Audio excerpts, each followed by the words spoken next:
c'est pas que les enfants qui vont utiliser la tablette, c'est vraiment toute la famille, toutes les personnes.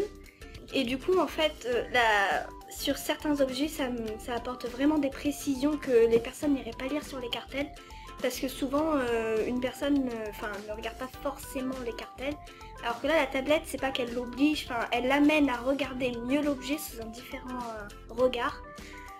Moi aussi je trouve que c'est intéressant parce que ça peut apporter des précisions historiques mais de manière ludique et du coup toute la famille va pouvoir plus s'amuser et va plus regarder la tablette plutôt que effectivement les petits papiers qui sont en dessous des œuvres, les cartels. Faut pas oublier les cartels non plus, mais c'est juste que ça apporte une autre vision. Au moins ça intéresse pour la famille, ça fait intéresser tout le monde en fait. Et je trouve ça vraiment génial.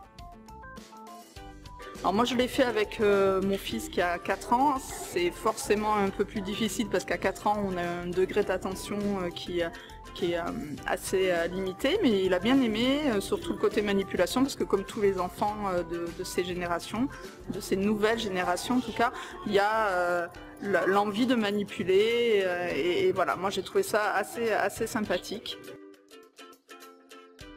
Le fait de défiler avec des images et en dessous les commentaires, c'était bien parce que on apprenait, c'est cool. On apprend plein de choses. Comment dire, on part du virtuel, on arrive sur la réalité là qui est juste devant nous et on voit les choses complètement autrement.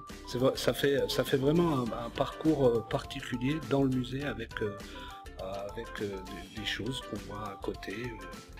Nous, c'est pas la première fois qu'on vient dans le musée et en fait, on a découvert des choses qu'on n'avait pas vues grâce à cet objet. Alors voilà, ça c'est plutôt bien.